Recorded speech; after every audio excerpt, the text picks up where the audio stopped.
So, welcome back, everyone. I'm delighted to be speaking to Cameron Magee today. Cameron owns a very successful production company in Arkansas with clients including Walmart and the White House, which is incredible.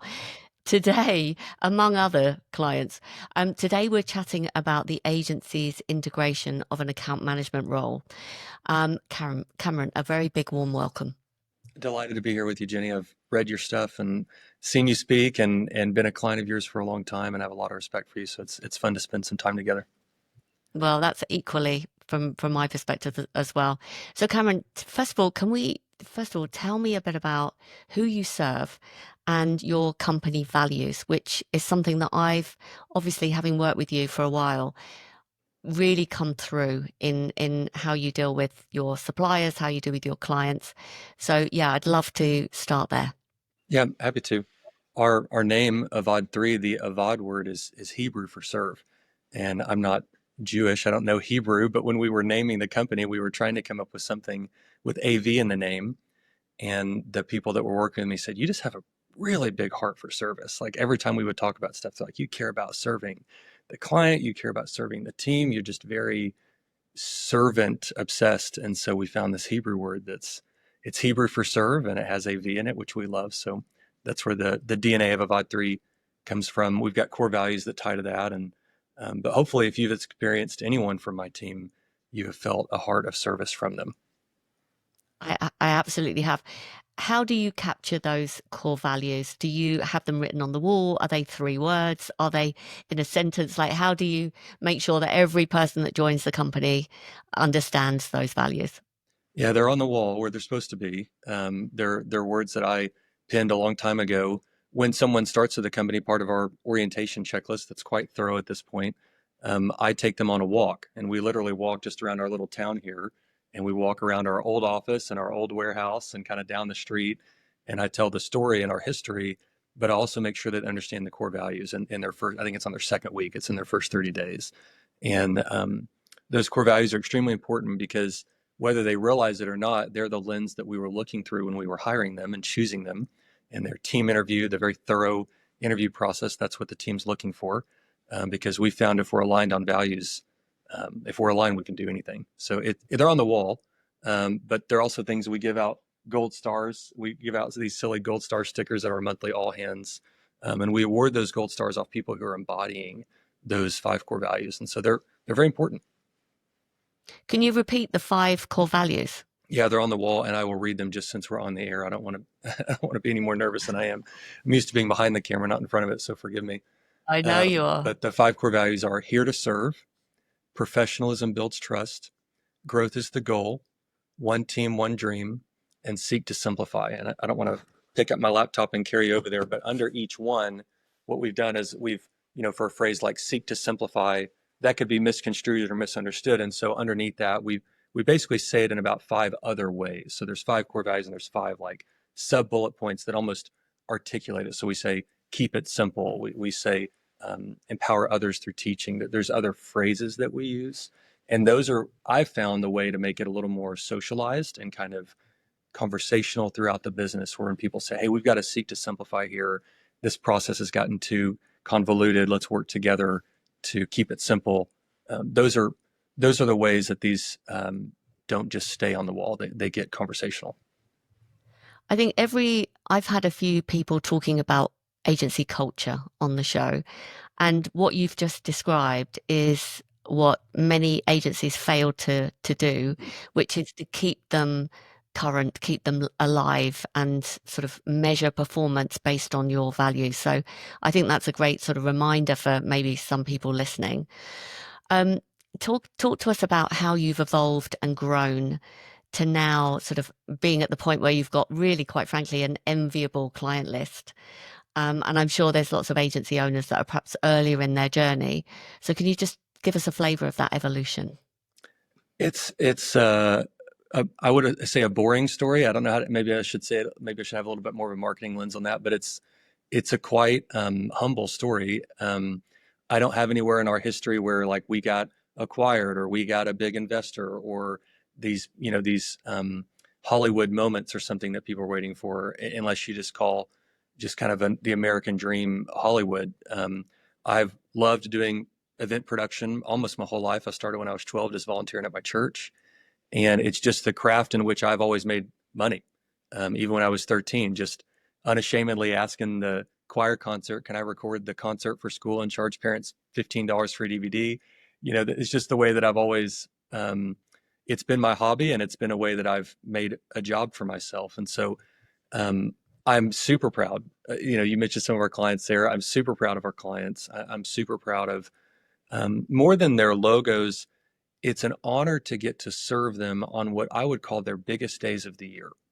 And so, Walmart is important year round. They're the largest company in the world, but on their biggest days of the year, when they're cutting a ribbon or when they're making a big announcement or when they're with the press or whatever, they say, hey, we're here to say a message, and we want to trust the microphone and speaker and teleprompter and screens of that message to Avad 3. That means the world to me. And same with the White House and any other group that we get to serve. These people are important and these offices are important. But when they're at their peak nervousness, when they're on a stage, they trust us, no matter how big or small that stage is. They trust us. And that started humbly with just me being interested in this craft. But even our company, it's very humble because you don't get to be on the big stage until you have proven that you're trustworthy on the little stage. And we've served on a lot of little stages with little brands, and then little stages for big brands, which is, if we want to go into this deeper, that's kind of where I would take it. But yeah, it's a humble story, I would say.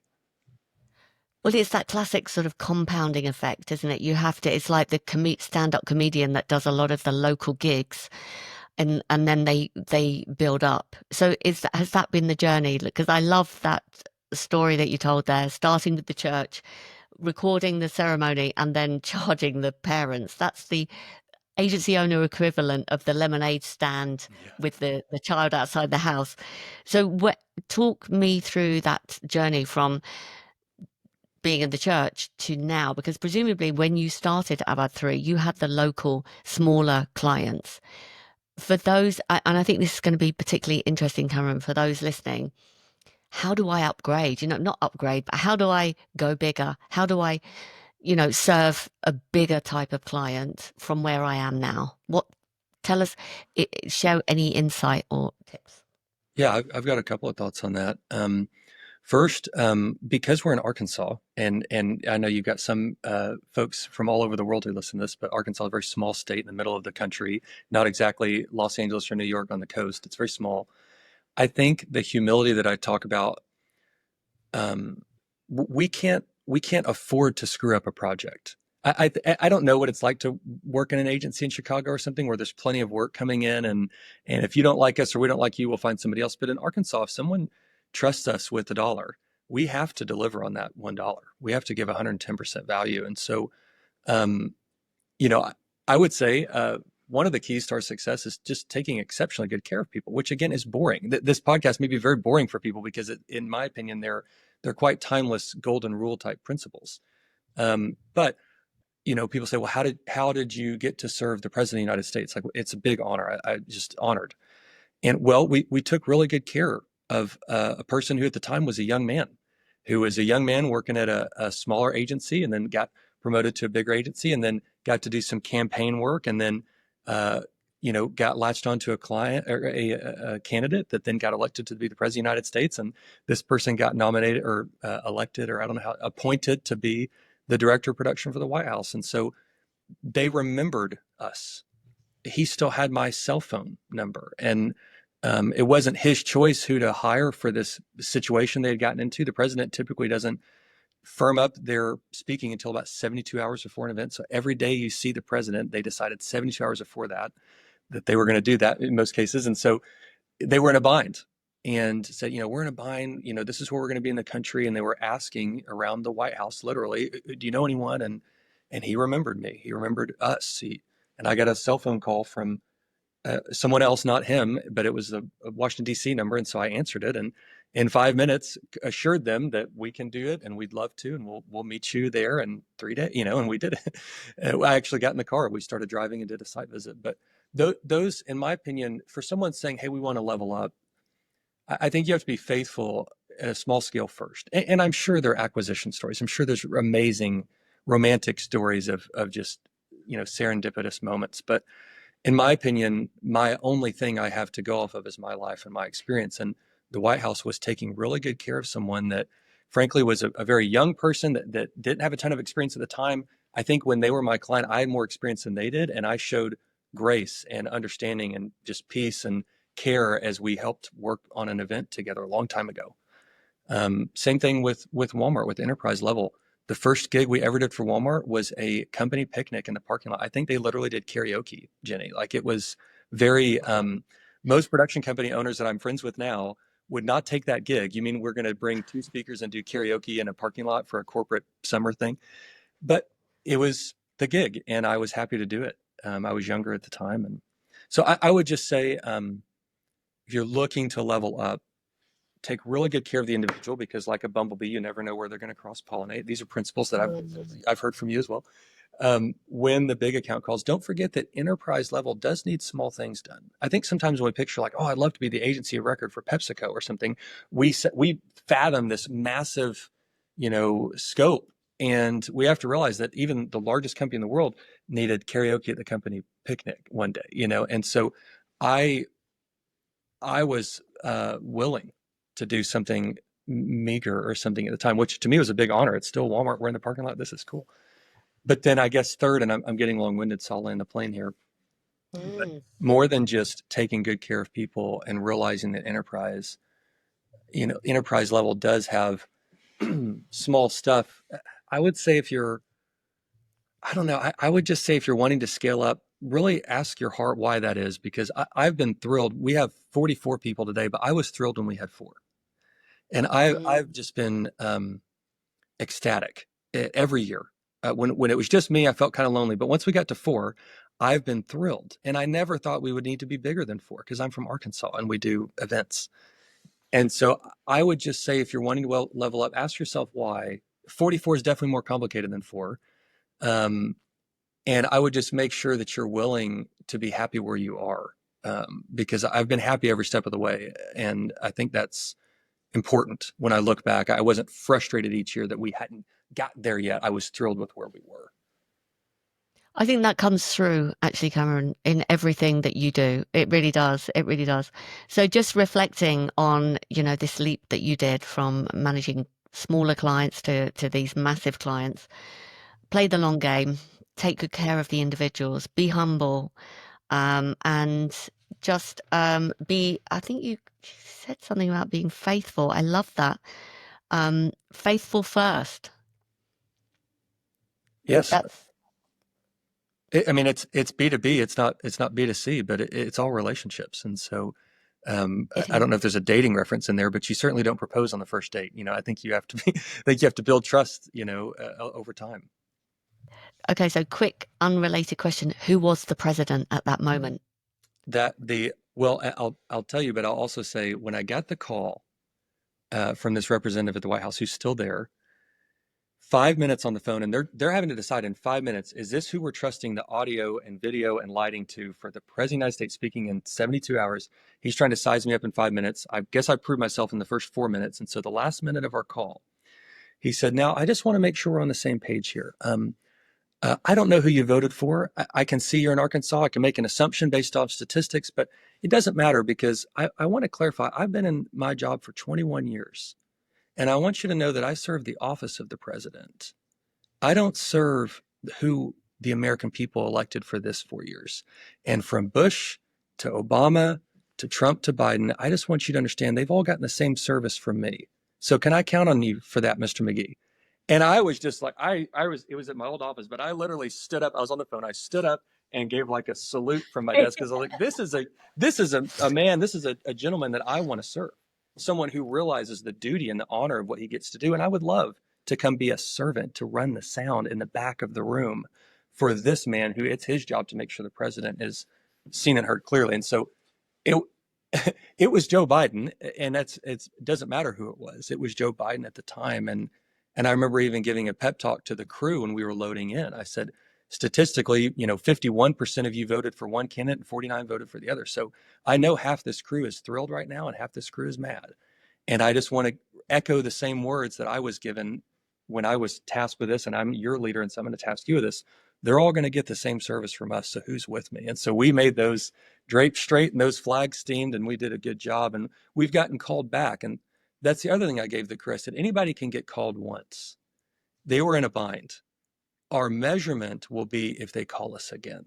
So I said, let's celebrate tonight. Let's have a good time. And what an honor this has been, a story to tell our families. But I'll tell you in a few months if we earned it, and we did. They called us back a second time. We've done 3 now together, and that's the biggest honor. Is not just that they called in a bind, but that they felt cared for and taken care of, and so they said, let's have these guys service again. That is a brilliant story. And I love how that was positioned because, yeah, people get, you know, there are strong opinions about political sides and things like that. So it could have muddied the waters, but what a brilliant way to kind of elevate it. I was curious, in a typical sales perspective, a lot of people say, have a keep in touch campaign. If that contact of yours called you out of the blue, you obviously did a really good job. You obviously made an impression on him, but it wasn't through actively keeping in touch with him, was it? That he remembered you. You didn't do anything between the time you worked with him and the time that call came through. I don't know what answer you're looking for, Jenny, but I think I did. I think I did text him a few times, maybe email him. He's certainly busy. Like his whole job is to follow the president all over the world and jump on Air Force planes and go solve problems. But I think I did and I don't have a perfect memory, but just knowing my style and he's a very relational guy. And so I'm sure that I kept in contact, probably not very formally with a CRM or something, but just kind of informally. That's a story I'll never forget. And so just touching base with him. But we were a lot smaller than Jenny. Like it was my job to do that. Like we're larger now. We have more sophistication around those things with a CRM, but at the time we were smaller. And so I imagine I did, but I'm not sure what answer you're hoping for there. No, I suppose the lessons that we can take away from what happened and this kind of moment, and I would imagine that you did, because in a way, Cameron, maybe that kept you top of mind for him. Oh, The I fact that, misunderstood your question. I did not stay in touch with the person that we had served years before. oh, I'm sorry, I misunderstood. The person who was right. nominated to be the director of production for the White House, I had not done a good job of staying in touch. We had just made a memorable experience. Once he introduced us to the person who'd been there for 21 years, that is the person that I've stayed in touch with because that's really our client now, not the original. So maybe I misunderstood your question. No, I mean, it's good to know both ways. I mean, I just think, I'm trying to think about, you obviously made an impression. You did a superb job for that guy that initiated the call to get you back in. So that was great. But can you imagine if you'd have also kept in contact? Maybe, I mean, it wouldn't have changed the outcome. The outcome would have been the same. Maybe an opportunity would have come up sooner. Who knows? But I suppose I've just, for those listening, it's this: how do you keep clients remembering you? And to that point, Cameron, I'm really interested in your general approach and philosophy when it comes to client management. Well, Jenny, I do think, just to answer your question, and I'll move to the second one. I do think that he would have remembered more. And I think that more along his career journey, we would have gotten called more often. In our industry and events, people is very trust based. I'm sure marketing and other agencies can relate. There's a lot of trust where they're trusting you on a very big day. And so it is who you know, and it is who you've been in the trenches with. And so I wish that I could have, as he was a bumblebee and cross pollinated or a butterfly, whatever we want to use, along his career journey. I wish that I would have stayed in touch because I think we would have met other people adjacent to him along the way. We were small. I didn't value account management then like I do now. It was very informal and just kind of up to me as the owner, founder guy. But yeah, if we would have, I think it would have been well. Yeah, to answer your question here, I'm really big on, and again, this may be the most boring episode you ever done, or maybe people will like it. I don't know, but I'm really big on the golden rule. I believe in treating others the way that I want to be treated. It's something my parents and just really great school teachers in the Arkansas public education system taught me. It's just this golden rule of it's very simple. And I would say when it comes to taking care of clients, the golden rule matters to me, but also I have very high expectations of service. I've learned this over the years, and I didn't realize it when I was younger, but because I serve people and take more of a, I'm here to serve and I'm a servant because audio video is never in the spotlight. That's why it's awkward for me to be on camera. Like I have signed up for a career where I am in the dark. I am behind black drape, wearing all black every day, just to basically disappear. Yeah. And so I have taken a lifestyle of serving. I believe that I'm literally here. I'm created. I'm born to serve. And so, in a weird way, I then have very high expectations of service. And I didn't know this when I was younger. I think as I've gotten older, I've kind of become more aware of this. The food at a restaurant can be okay, but if the service is great, I remember I'm like, oh, that was a great dinner. I'm more interested in service, and so I think when it comes to account management and client relations, and ultimately in our world, because we're taking care of their keynote speaker, if they flew in a keynote speaker, we're taking really good care of that keynote. Or if it's their executive, we're taking really good care of that executive. I treat them, their executive, their keynote, the way that I can imagine I would want to be if I was keynoting, which I don't keynote. But if I was there, I would think, man, I just landed on a red eye. I've been speaking for 6 nights straight. When I get backstage, it'd be nice if there was a couch and a cold water and a room temperature water. I would love if there was a lamp, maybe a little 1-page briefing on this is the third day of the conference. I'm closing it out. And what have they been covering? Maybe we should have a little 1-pager for them, just kind of recapping it. Maybe we should say how to pronounce the brand. Like, make sure you say it like this. When it's a keynote for Walmart, Walmart does not call their people employees. They call them associates. And so a little briefing, like, don't say employees, whatever you do, make sure you say associates. The golden rule to me, the level of service, and that's serving the keynote speaker who is not paying us, but our client has entrusted us to take good care of them. Our clients entrusted us to take good care of the executive, the CFO who's speaking, who did not choose to hire us. Someone else chose that. But I found that when we have that over service mindset with anyone who comes in, even the venue, even people that are our peers, when we're serving them to say, hey, here's a schedule. We're going to be there at 6 a.m. We think this may be helpful for you so that you don't have the chairs in our way and we don't want to be in your way for setup. Just a general spirit of servanthood, ironically, has been forgotten in the hospitality industry, and it has gone really well for us, which is kind of sad. But it is timeless and it works great. Hopefully that answers your question. Oh my goodness. It's really good tips because I work with quite a few production companies as well. And I think this is really good tips for them to take away about the customer experience. First of all, I want to say that I was a keynote speaker when I met you. And everything you just said was true. Good. You engaged with me. You made me feel confident. You were very kind of calming me down because it was a big deal. And you were very attentive and you made sure I had everything and you were giving me the heads up. So fantastic. And you're right that I wasn't your client. I wasn't paying you, but you realized that the person paying you, it was their client, which is almost more important to your client. Well, The I want you detail. to do a great job. When we met, I said, I hope you traveled so far. I want you to do a great job. I want the Yeah. attendees to hear your best version. I want you to feel Mm, confident. I want them to feel it's just win, win, win, win. Like if you feel good, the attendees feel good, then the promoter feels good, then they're going to do it again. It's common sense, but our industry is full of grumpy old sound men, and hospitality has forgotten the heart of service, and yeah. and it has become such a machine. And so, well, I just love putting the heart back in it. And you could line up all of our people. This is not just me as the founder. Line up any of our people out here on the sidewalk and interview them and ask them if this is true. And it is, because it's how we choose to hire people.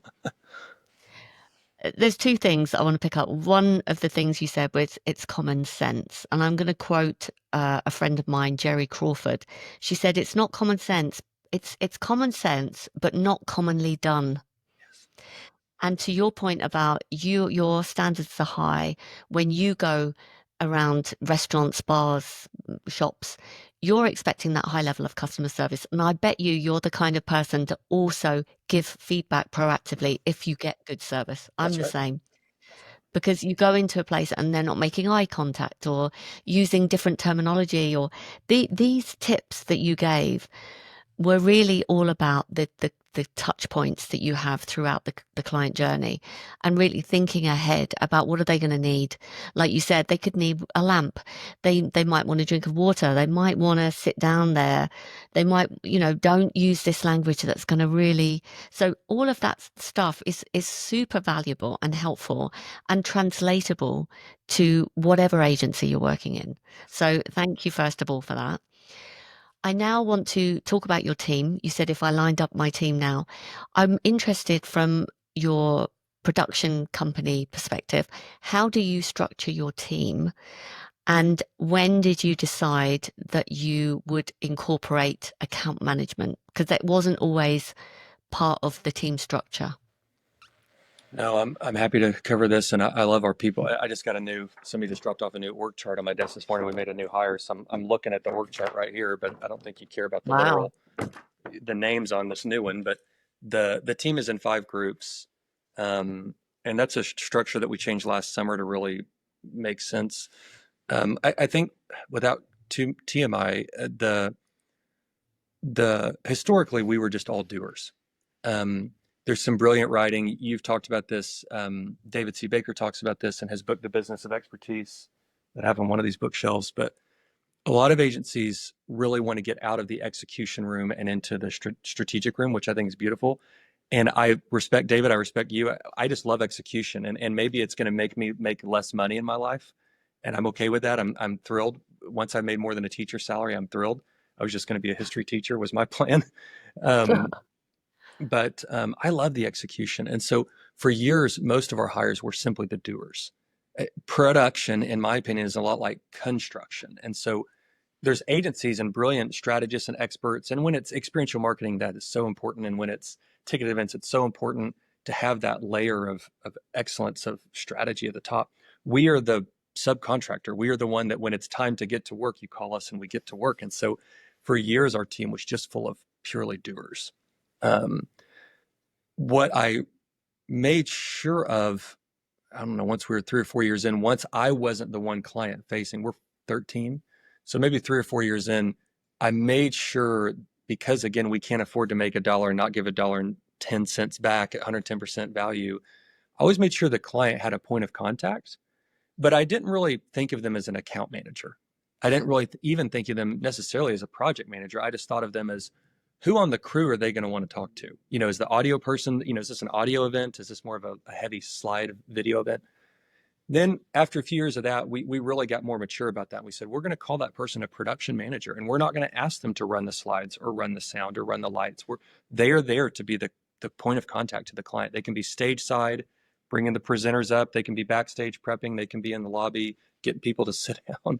But that production manager for a long time was really all that we had. And then just maybe 2 years ago was the first time that I felt like we were large enough. And again, that's foolish on my part. Maybe account management should be your first 10 hires. But once we crossed like 30 people, I was like, we can afford now a true, proper account manager. That's their only title. And of course, we put them on our largest, most prestigious account of Walmart. Walmart's the largest company in the world. Of course, we do a ton of work with them. And so we made sure they had a dedicated point of contact that wasn't attached to a crew. And I could talk Hmm. about that more, but I just found that the crew, the PM, which we call production manager, agencies may call that project manager, they're very project focused, and their heart and their mind is focused on delivering that event and making that event fantastic. But as soon as loadout's done, they're on to the next one because they're trained to be. That's what they're supposed to do. They're trained to be 100% present today. When we added the layer of account management was really when we transcended above that to be thinking more strategically and thinking about not just the project, but the individual. Like, where is this in your year and where is this in your career?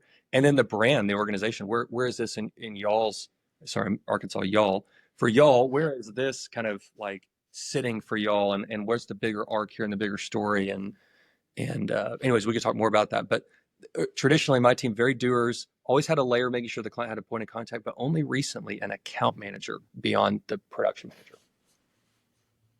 Interesting. And so it was probably because of the size. I mean, in agencies in general, regardless of the type, with when you have what we call enterprise level clients that are kind of more global reach, they're multi-stakeholder, it is usually the time where agencies realize that they do need a dedicated person, like you say, because it's no longer about the project, or you don't want your team necessarily to be right, just project focused. It is about that relationship building focus.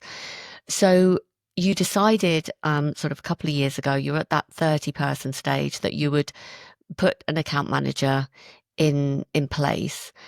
And talk us through what you initially observed about that transition, about that change to the business. Yeah. I tell you what I was scared of, and I remember talking to you about this when we had the courage to maybe dedicate a person like this. I reached out to you because you're the expert on these things, and I remembered you from that keynote years ago. You did a great job that day. I remember it, and so I thought, oh, I'll ask Jenny.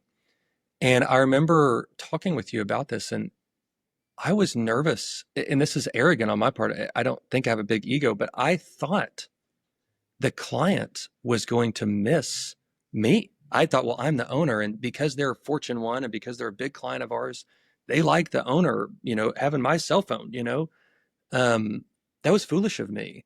I wasn't realizing that I was probably only giving them a fraction of my time because I'm the owner. I'm meeting with the bank or an attorney or, all sorts of people all the time as the owner. The risk that we take on, my wife and I, it's complicated.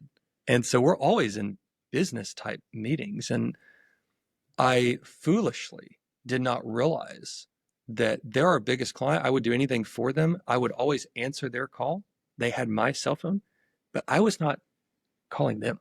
I was thinking, oh, I don't want to bother them. They'll think that I'm a salesman if I'm hitting them up or something like that. And it was a real transition for me, Jenny. I don't know if I'm answering your question, but it was a real transition of realizing they don't care if I'm the owner. They don't care if I assign them. I mean, maybe they'd be disrespectful if it was an intern. What they need is a dedicated person. And we need to give them a person. They don't have to be the owner. It's not about the title, it's the person. And they really latched on and blossomed with that relationally to say, this is our person. We know we have their attention, and it was really good because enterprise is complicated. They have layers and hoops and procurement and compliance and all these things they have to do. And to give them a person that they had their undivided attention, it was really powerful. I don't know if I answered your question, but that's what You came to did, mind. totally, you did. Do you feel that that role and that person enabled you to unlock some potential within the client company? And I'll leave you to describe what that potential was or could have been or could be.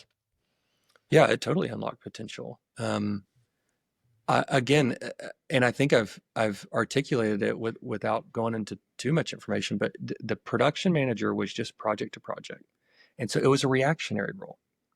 Mm. I, as the owner, would always take their call, but also quite reactionary. And I think once we had a dedicated person that, on any given Tuesday, a production manager is probably on another show, and on any given Tuesday, I'm not scheduling time to go sit down with Walmart or with another account. But on any given Tuesday, that was the account manager's suddenly their responsibility was make sure that they're good and ask thought-provoking questions as you trained them. Ask thought-provoking questions around the future and initiatives and how we can be a part. And yeah, I don't have like a year-over-year P&L or something to pull out, but to me, it wasn't really about dollars. It was about the bond and the relationship being deeper than transactional, which is what projects essentially are. And because we do events, it's always project to project. There are no retainers or something, and so we needed that, and we did benefit from it. I think both parties said this was good. Amazing. Now, there are a lot of agency owners looking to make that transition. And in my experience, it takes time. It takes a long time, particularly if you're trying to introduce account management to a company that historically hasn't had it. Mhm. So, can you talk us through, maybe share a few of the challenges, a few of the watch outs for an agency owner, perhaps who's thinking about doing the same thing, or even an account manager that's being placed into the agency? What should they watch out for? Perhaps the dynamics between the existing producer team, who has never had an account manager in the mix, maybe for an account manager that maybe is doing the role for the first time. What are your learnings and perhaps areas that others could learn from? Yeah. Yeah, I mean, there's been pain points and sticky things, so I'll just go right to the thorns instead of the roses. I think I underestimated the adoption process, the rollout of a change. We're human beings, we're emotional, we're creatures of habit. We don't like people moving our cheese, and I underestimated that. I I love innovation. I love change. I've got mentors and things that I've been with for years, and one of them jokes with me and is like, "Well, with you, Cameron, once you've made up your mind, like once you've gone from like this to this, like you are just like, let's get to it, you know." Like, and I've underestimated that other people are not quite so um, on to the next thing. And I'm not saying that as like a brag about me that I'm innovative. I'm just saying my nature is that I'm very like, sure, let's change. And other people's nature is no, we do this. And that's a strength for them because they're much more consistent than I am. On my personality tests and things, I'm high level and all over the place, and that's dangerous in a lot of roles. And so most people that are really faithful at staying the course and longevity and stuff, it's hard for them to change. Those people are human beings, and human beings are everywhere. So we have human beings on our team. Our client has human beings on their team. Our vendors have human beings on their team. And so I don't know what it's like to, you know, uh, it's almost like getting a transplant, like an organ transplant. I don't know what I've never had an organ transplant, but we have two sons, and our youngest is adopted. I know what it's like to adopt a child, but Luke was adopted at birth, and so and we have an open adoption. It's not as complicated of kind of like going from one to the other when they're a baby when they're adopted. There was something about the adoption of this that I underestimated. And it needed more communication from me at the top to all parties. This is what we're doing. I've thought a lot about it. I've sought out the experts. I've read the books. This is the right call. Get behind me on this. Let's do it. We're going to love it. I underestimate our team was stuck in a couple people were stuck in a couple of ways. Our client, a couple people were confused in a couple of ways. And even our vendors that were on site were used to, oh, the producer's in charge, the production manager's in charge. Who is this other person who's walking around measuring things and kind of asking questions about why we're doing stuff? And again, I was like, oh, that's your account manager. Any other questions? You know, I was just like, of course. And I think I underestimated that. So I would not underestimate it. And would you going back and like addressing because what's coming through for me, and this is normal, okay? I see this all the time. This is not normal. And sometimes I think that we almost have to approach it like a change management program. Yes. And like you said, Cameron, over communicate Yes. and not just your staff, take your staff on the journey, but sort of reinforcing the changes and also communicating with all the periphery people like the suppliers and associates and things like that, partners. Can you share any tips, like a specific actions you would have taken to, I don't know, ease it? You said I should have made some more announcements to the whole company. What else would you think would be useful for someone to know? Yeah. A lot of being a leader is repeating the same things over and over. You know, our mission and vision, our values, you know, the why behind things. About the time I get tired of saying something because I feel like I've said it 3 times, it's usually like I haven't even scratched the surface. And so we have a culture of what we call next time notes. After every event, the crew makes next time notes. And my next time notes from this rollout was under communicating the change management. And even just that example I said, like on site with the crew, them saying, well, who is that person and why are they doing this? And we said, oh, that's the account manager. Well, see you later. I'm off to the next breakout room. I needed to linger to say any questions about that. And then also just human beings, if they're like, no, I think I got it. I needed to be more Socratic and say, well, let me ask you a few questions. Like, do you understand how this is different than a producer? Do you understand why we haven't had this in the past? Do you understand how this is good for you? Like, I think I could have not led the witness, but helped get their mind engaged with actual getting the wheels turning, like a good, you know, thought-provoking leader would do. And I allowed myself to get busy. I knew why we were doing it, and thought it was swell, and thought everybody would love it. You know, I was just so quick to be like, this is great. And I was getting good feedback from the client. Oh, we love working with them. And I was like, of course you will. This is a wonderful person for this. And so I was kind of drinking too much of the Kool-Aid of like, this is a great idea and look, it's working to the people that measuring it.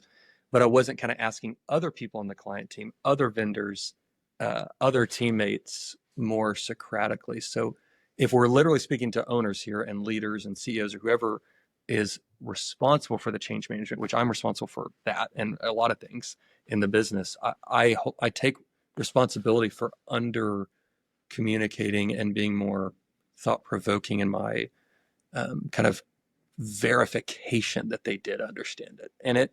And full circle, I would say those are big regrets. I don't have a ton of big regrets in my career, but I have a million micro regrets that I don't want to miss the lesson and get better and improve on those. And so that change management is definitely a big chapter in my book now. Again, I think this is totally normal. And I have seen agencies take a long time to make transitions. And perhaps, your job in the agency, one, as agencies, we are responsive, reactive. So we're not, we're always fighting fires, and there's never seems to be enough time to over communicate, for one, to take the time to ask those fantastic questions you just shared to the team in general to make sure that they fully understand why the role, why now, why we're doing this. So I think, it's a great lesson to take with you, but at the same time, I think it's totally normal to have got that observation. Is there any other sort of tactical tips that you would share around, I mean, over communicating is probably the biggest one, but any other sort of micro tips and seemingly small things that perhaps you would share with an agency owner who's going through that transition? Yeah, one comes to mind, and for us, because we do events, I was very emphatic about getting the account manager to the event sites. And I don't know how that translates if you're just in a digital space. I don't say just if you're in the magical world of digital. But for us, I remember coaching our account manager that a desk is a terrible place to watch the world go by. You must stand up. You must leave this place. You must get out. And our events are all over the country. They're not just here locally. We're national. We do over 100 events a year. We did 204 last year. And many of them are not here in our hometown at this point. They're national conferences. And so insisting that she go and taking the cost of that, make sure the client knows you're not paying for that as part of your event. That's our expense for her to be there. But getting her there, in my opinion, because events are very much in the trenches, that's when the client was most available to speak with her. Ironically, they're very busy on site, but also it's a 14-hour day, and so there's more time in the day than an 8-hour day. And so I would encourage agency owners to keep the account manager in the trenches with whatever the work is. And I don't know how to do that digitally, but I think that account management could accidentally become such a strategist and such a desk role, desk not in a derogatory word, but just a back office role or something, or only out with clients for coffee or meetings or things.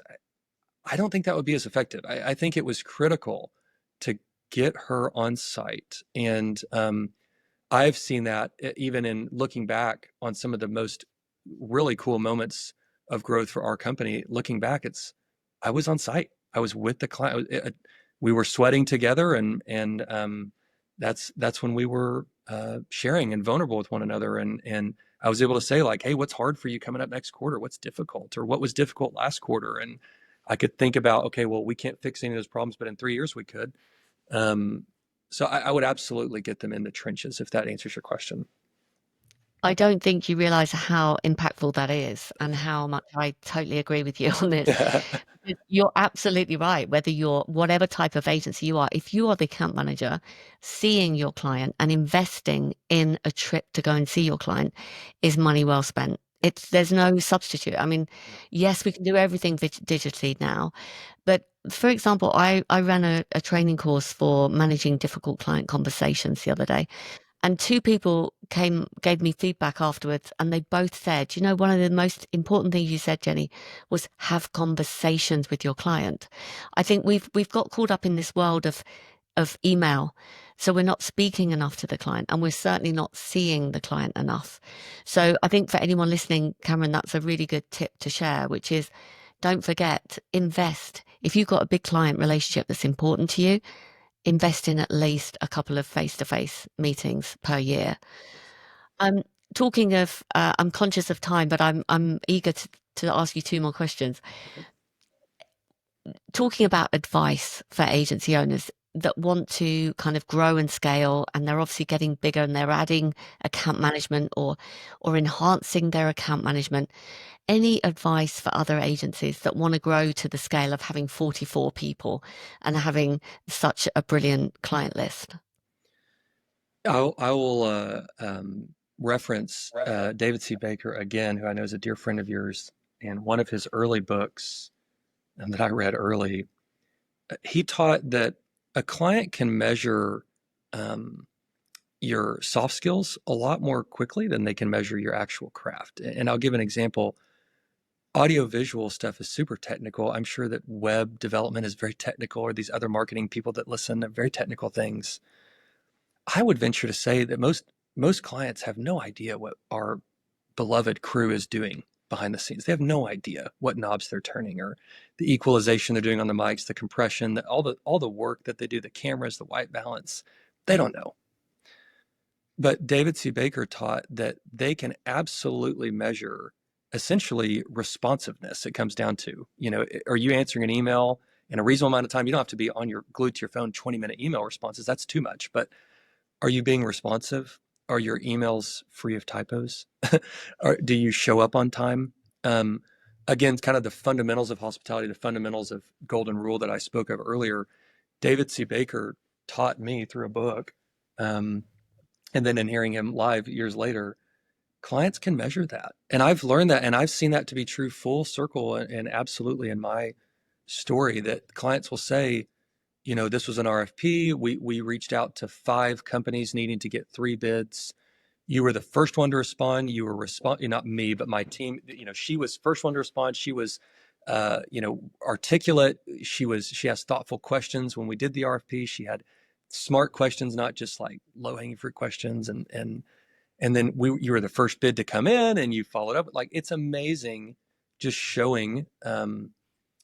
Because they don't know how to measure equalization. But all of us have to answer emails, and all of us have to do these kind of soft skills of 2025, being on time to the Zoom and the camera working and things. And so clients can measure that. And then the part B of my answer is, I would say, I had a client say years ago, because our website literally, and I don't know if it still says this, I guess I should check what's on the banner of the website, but it used to literally say flawless event production.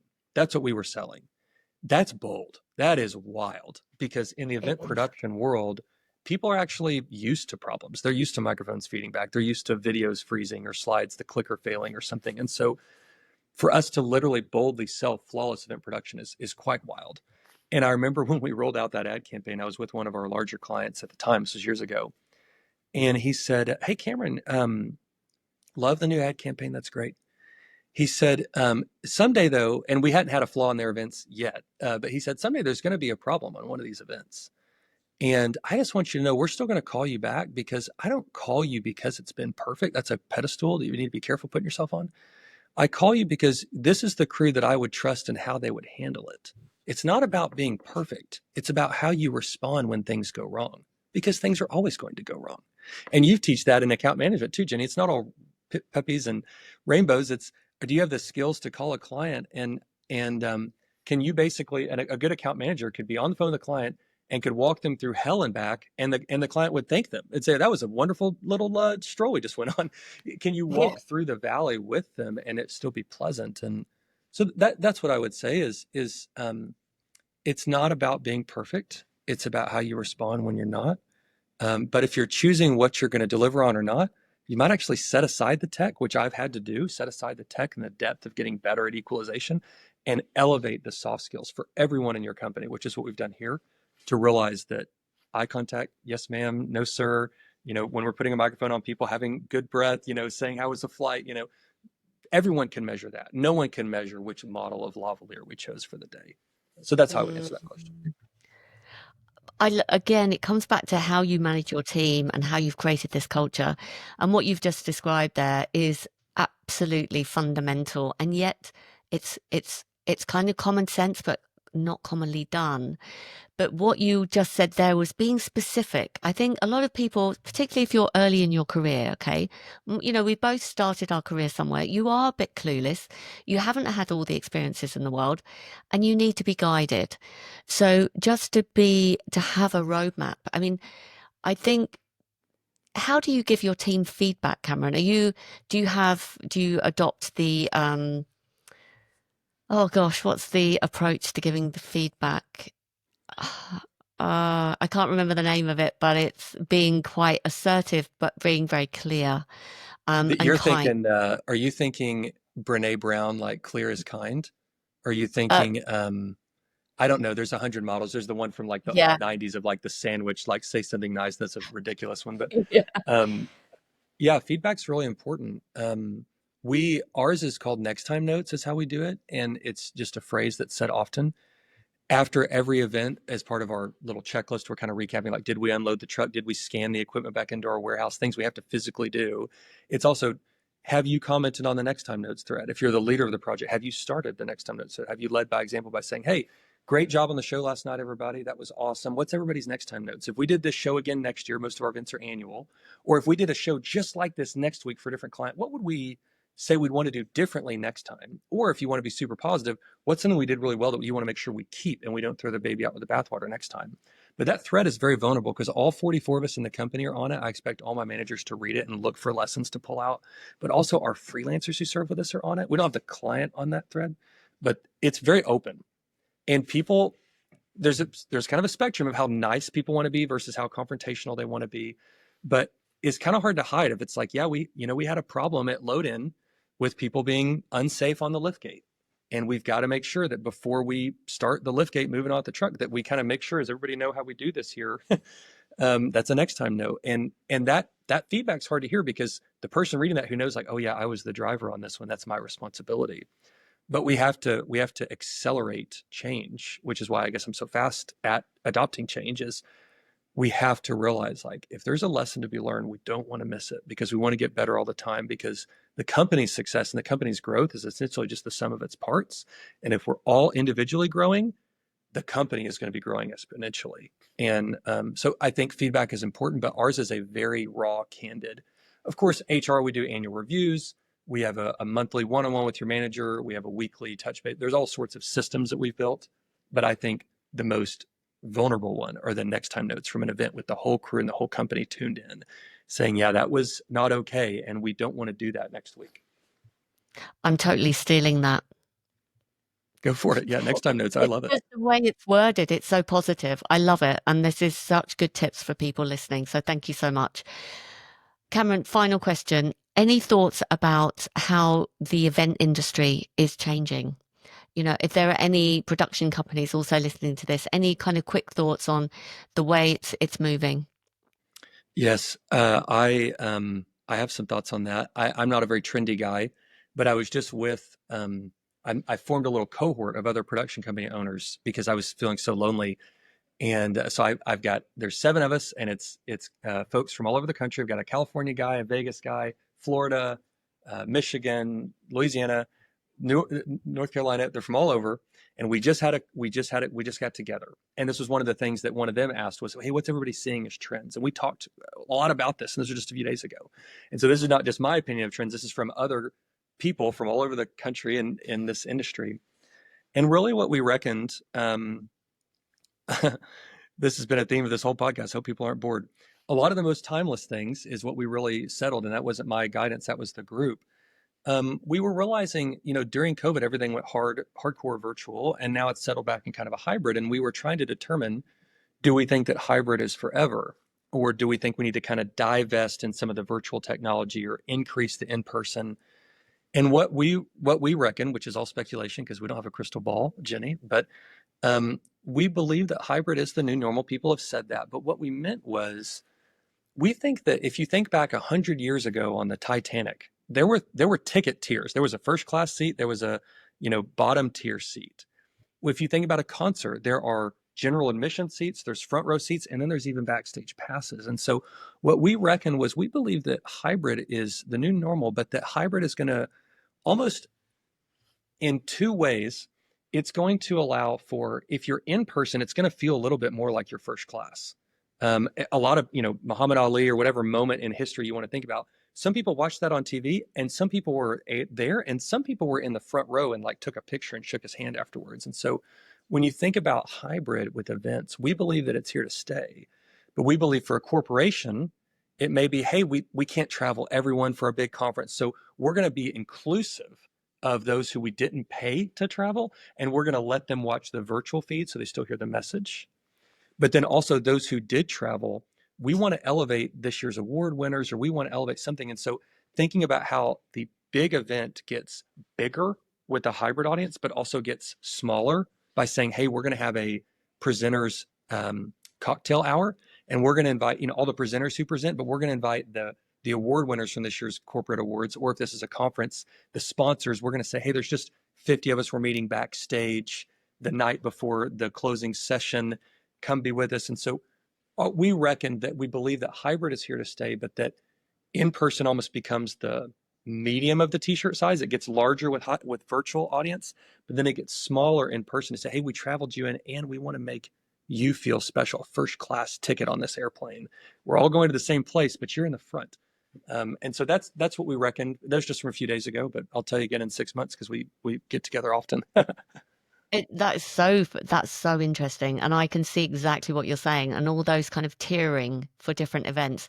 We've just signed up, me and the family, to see Elvis, the virtual tour is coming to London, and again there was all these kind of tiers. Do you want to have backstage passes? Obviously it's not Elvis there, but we're massive Elvis fans. But love that. Thank you so much. Listen, if there's someone listening that either wants to work with a flawless production company, right? Because you are the business. That's from me, and obviously the White House and and Walmart Thank and you. many others. Thank you. Or they would like to join your cohort of other agency kind of production company owners. Can you share with us, who would you like to hear from, and what's the best way to contact you? I'd love to meet anybody. Our industry is all who you know, so I'd love to meet a future client who would say no to that. I'd love to meet a future hire who would say no to that. That's all a business is introducing more clients to more teammates. So we'd love to meet either one of those groups. My personal journey, as part of my professional journey, has been the network that I've built, the relationships I've built. So I'd love to meet somebody who wants to talk about the cohort. I'd have to get a vote from the other people in the cohort. It's not just my group anymore. I started it, but it's their vote. But they can get a hold of me however they want. People say that all the time, like, hey, what's your, who do you want to hear? People will say, like, how should I get a hold of you? And I would just say, golden rule, it's your choice. So you could text me if you want. You can call me if you want. You can LinkedIn message me if you want. It's not my choice how you get a hold of me. It's my job to be responsive however you choose to. So however people want to reach out, you can give them my email address if you want. I don't really give people my cell phone anymore because if you call me, I do answer. So I kind of limit who that goes to. But yeah, however they want to get a hold of me, I'd love to hear from them. I'd love to meet them and build each of our networks. So yeah, thanks for And having it's me, and thanks for that. Cameron, it's been an absolute pleasure. And it's Cameron Magee, Magee, on LinkedIn as well, because a lot of people listening like LinkedIn as a first point, but we'll also include your email in the show notes. Cameron, thank you so much for your time and for sharing so many tips and insights. Thanks for having me, Jenny. It's a delight to spend time with you. So thank you for doing this. Thank you.